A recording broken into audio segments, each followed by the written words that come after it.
on my blog. As you know that I've been blogging since 2000. And this is the Internal Communications Thought Leadership Series, which I communicators who can share their experiences, who can talk about how they have gone about creating communications. So I've done about 30 such interviews, and I'm really happy to have you on the series. Before I start, if I could request you to introduce yourself to our viewers. First of all, thank you so much, Anisu. We've known each other for so long, and I'm really privileged to be here in your blog today. I am Ira Pradhan, just for the benefit of everyone. And sorry, but Hello. sorry about that, working from home, and you know Yeah, how it is. yeah, yeah. So I'm Ira Pradhan. I'm a corporate communications leader. I have worked in various industries, right from healthcare to, semiconductors, IT, and currently I'm in the most exciting, I guess, the automobile sector. In my role, I handle internal communications. I handle employee engagement,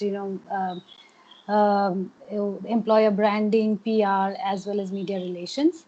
That's pretty much about me. Personally, I'm from Sikkim. Right. Yeah. It's a small and a very beautiful place in the foothills of the Himalayas.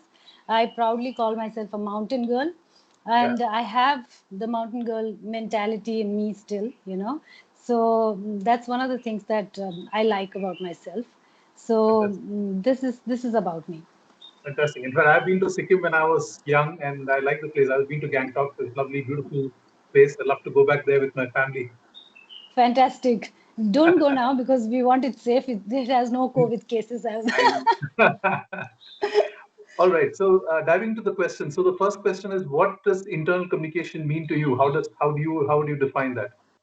Um, uh, Anisu, I've been in internal communications for so long. It means the world to me. I started my career as an internal communications professional.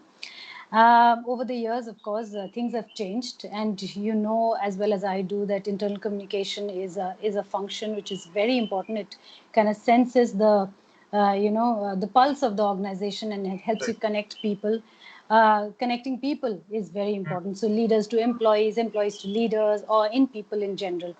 Right. So having said that, I think. The line between internal and external communication has become very thin, considering social media, the age of social media, right? So um, the need for transparency has become extremely important today.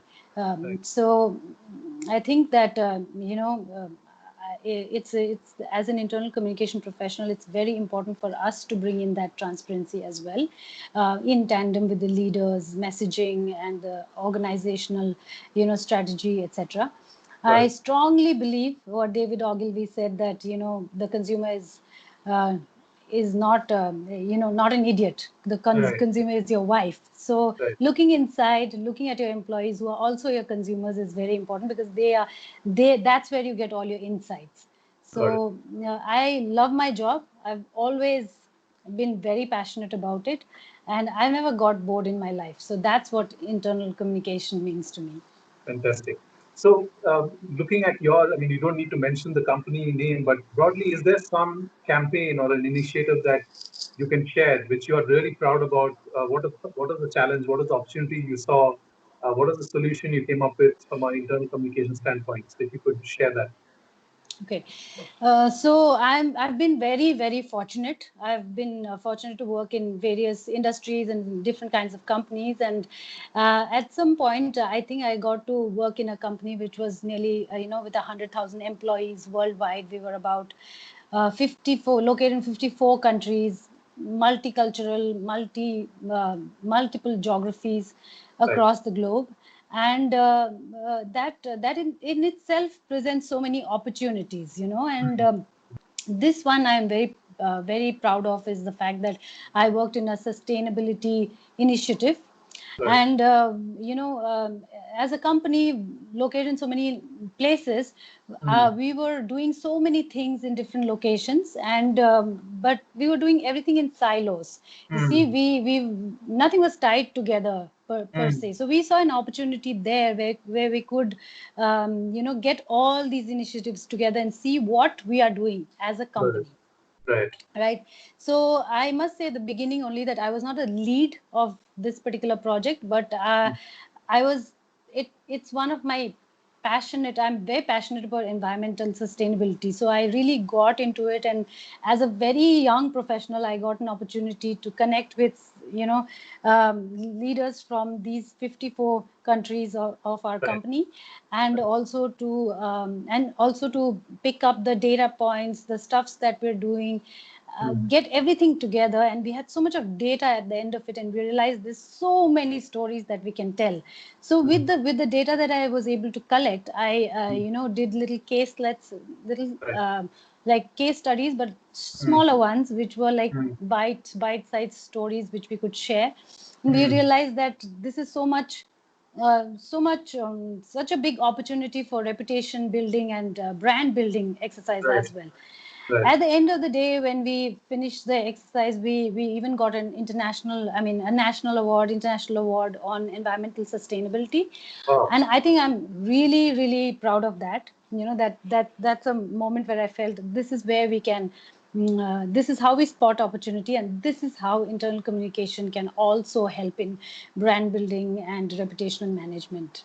Fantastic. So what I hear is that, the fact that you sought out those opportunities, that, seek that out itself is a great skill to have as a communicator. So I think that's fantastic to know what you did.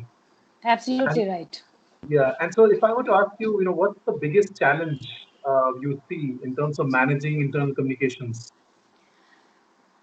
Well, there are a lot of challenges, but one of the bigger challenges I face is the recognition of internal communication by the organization itself. The importance of it, you really like they say about goalkeepers, right? Till you miss the goal. So internal communication is a very important function, but it's not necessarily always the communicator's job, right? So what happens is everybody kind of tends to think that I can do it too. So it's the onus is of course on us also to showcase our job and to showcase our work, that it should speak for itself. But I feel that is one of the big challenges that we communicators face, the recognition within the organization. And I think the second one is related to talent. Structured thinking. Mostly people come out of the colleges and even the leaders in the industry, they kind of always think that this is what I have to do. This is how it's done. But then you come to every organization is different, right? Every organization comprises of various elements. So the composition makes every organization unique. So there's nothing like one size fits all kind of thing. There's nothing like this is how it's supposed to be done. It can be done in different ways. So I feel sometimes the organization has a very homogeneous talent and sometimes heterogeneous talent. So everything depends on it. So first of all, that structured thinking is something that we have to let go, something that we need to teach, I guess, in the colleges as well. So these are the two, I think, important challenges I see. Got it. In terms of, according to you, what is the biggest opportunity you see in internal communication? Lots of opportunities. Opportunities galore. I mean, it's a very exciting field, and it's.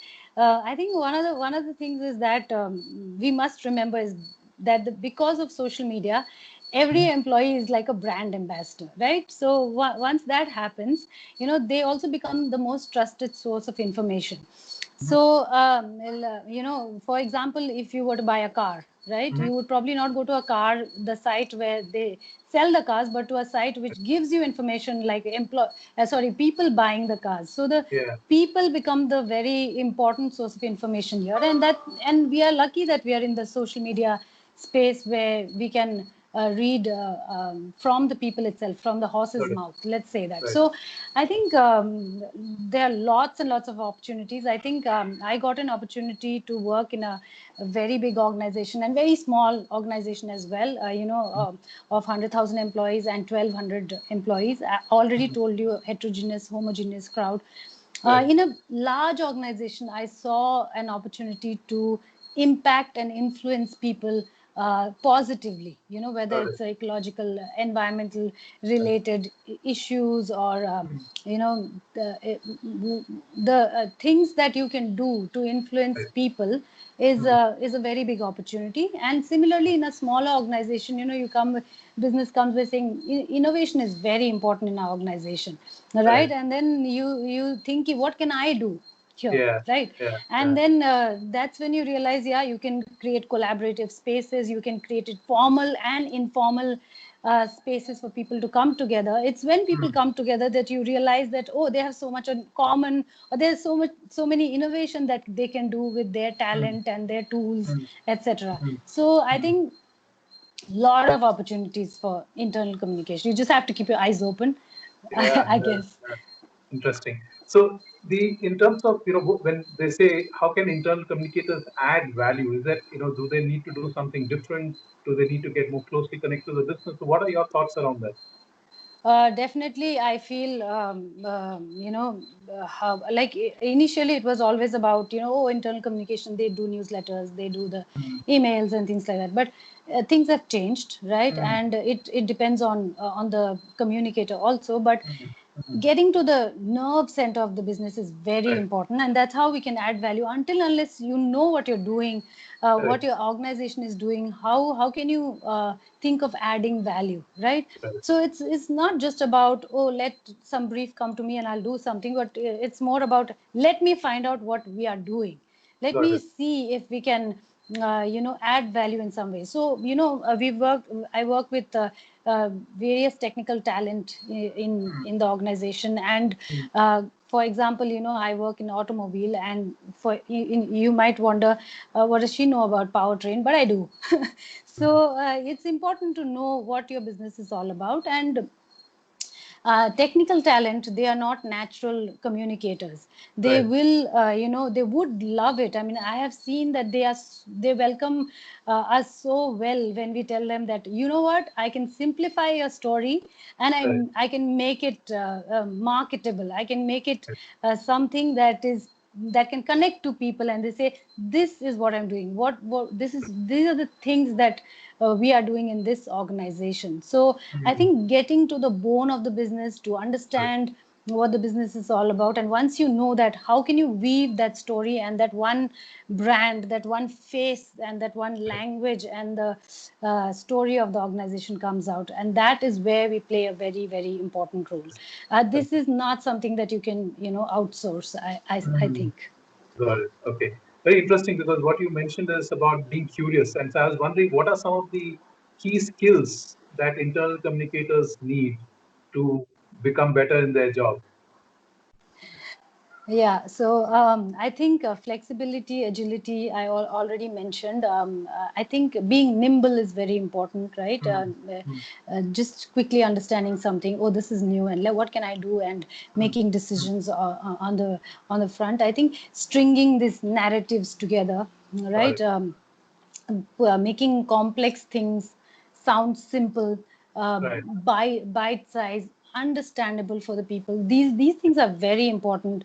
I think one of the things I would say is, I'm a big fan of Sherlock Holmes. So I think you have to be a Sherlock Holmes in your business as well, wherein you ask the right questions, you go out there, you find out exactly what is it, give me some more, let me ask some more questions. And there is no stupid question anyways. You're trying to infuse life to the brand, and to do that, you have to be well read, you have to read a variety, you have to see a lot of things, you have to watch a lot of things. I remember, for example, I had a designer in my team, and he came from very traditional background. So I said, I understand you're traditional personally, but can you start reading, for example, National Geographic magazine or a Vogue magazine? The fashion industry brings in so much of lingo. There's so much of, that's why it's called Vogue, right? Vogue is a Right. fashion word, and which means in and now and trending. Correct. So Yeah. it's important to have that, full overall view of things, of what's going on. So that's very important. But I would also say, being a woman, I think professionalism is Mm. very important. It's how people see you and how people treat you, right? So Right. if you are a woman, you are judged. Let's not say judged, but it's almost subconscious. We have Mm. to. I mean, the our tradition has been like that. That it's very difficult to get out of the shackles of Mhm. it. But of course, everybody is trying to be inclusive. Women are changing, but at the same time, being professional kind of gives you the thing. It kind of makes you a neutral person. It kind of Right. makes you a professional. It kind of makes you. People will not think when they're talking to you that this is a man or this is a woman. So Mm. professionalism is very important. Yes. And so what is your advice for people who want to join this particular domain? There are a lot of youngsters who want to make a break in communications, especially in internal communication. So what's your advice for them? Um, Thankfully, I have had a chance to hire a lot of engineers in my team. I have Mm. had a chance to, hire people like journalists. I've had a chance to hire different kinds of talent in my Mm. team, So, and also train them, right? Because when they work with you. So my advice to people who want to join this is exciting as hell. As I told you before, I safely say I've never got bored in my life. There Mm. are opportunities galore. You whether you're doing leadership, branding, whether Right. internal communication is just like any other PR field. Got So it. how do you bring a brand to life? Mm. That's what you're doing, and that's very exciting. So I think that you should go for it.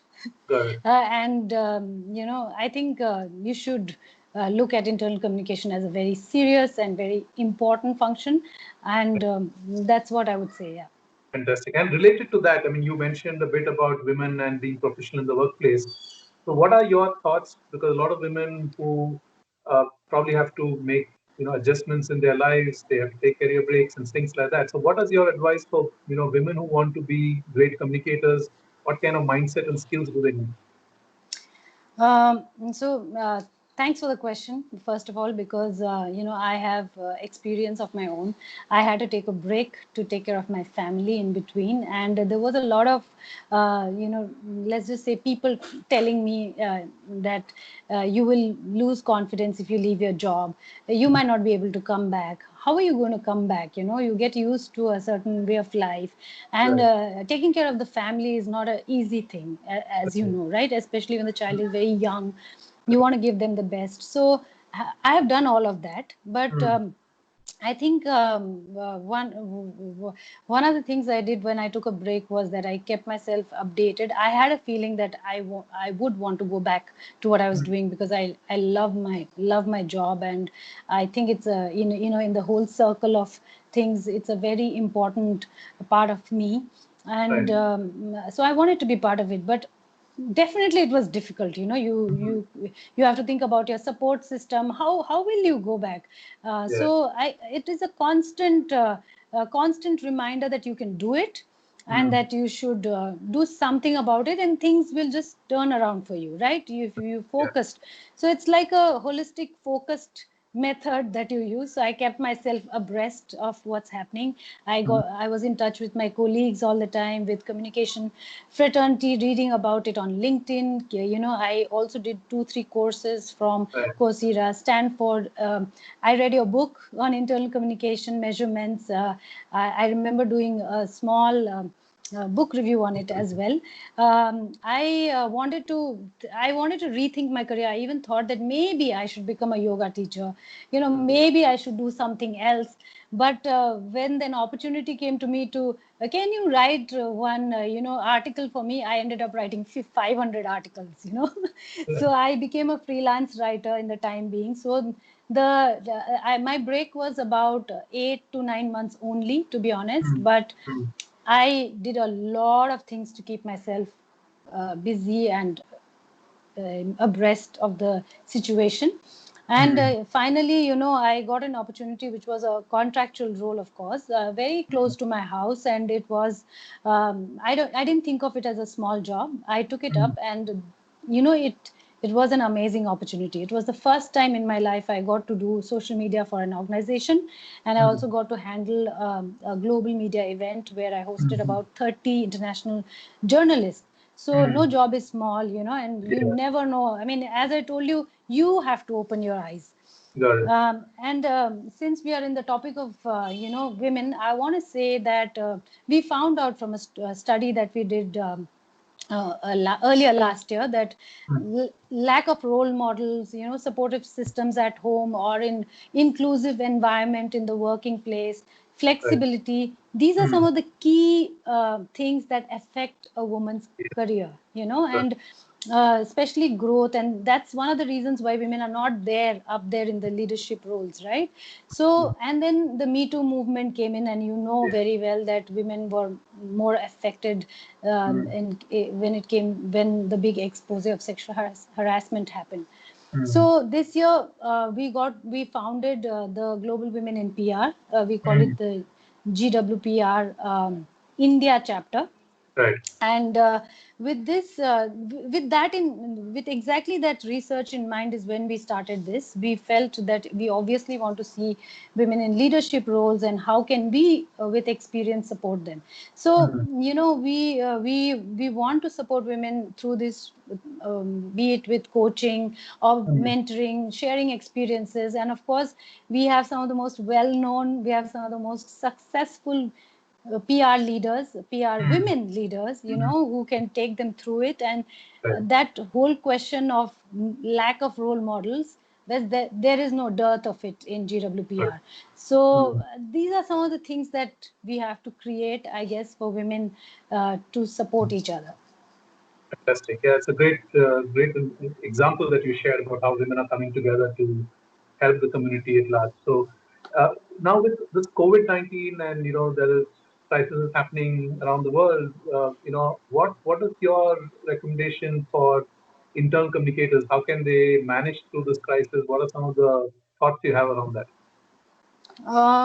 Internal communication plays a very important role in crisis, right? And but of course, as I mentioned earlier, the communicator itself is not playing always playing the main role. So there are some crises where communication leads. There are some crises where the BCP, the security team leads, but communication still plays a very important role, which is why whether you are in the lead or whether you are in the support, constant transparent communication, and especially in a case like this, like where it's a global pandemic, it's not a crisis of your company alone. Right. Empathy, just being human, just showing the human side of the Right. leaders, or your own self, or through the communications that you do, Right. is where we play a role. So, Fantastic. the people who are leading it right now, the crisis, they might not have that element in them, and that's how do you add that in that, and Right. that's where we will play a role, I guess. That's what we're doing right now. Fantastic. And the last question is about, when we are thinking about internal communications, if you were to reflect on your journey, is there one thing that you would like to change or do differently about internal communication? What would that be? Initially, when I started, I loved my job so much that I wasn't really thinking about, let's say, leadership, or like, I have to push my leaders into thinking that internal is important. I think very early on, if I were to change something, it Uh, would be the fact that of showing importance of internal communication, literally getting out there, getting on the table and saying, this is what we can do. So being a little more proactive in the starting of my career is something that I would definitely like to change. Being very honest. okay. Yeah, absolutely. This is great. Thank you so much, Sheila. I think these insights were really fabulous. I'm sure it will be of very great value to all the readers. So thank you so much for doing this, and appreciate you taking the time. Thank you for inviting me, and all the best, Anisu. Thank you. Thank you. Take care.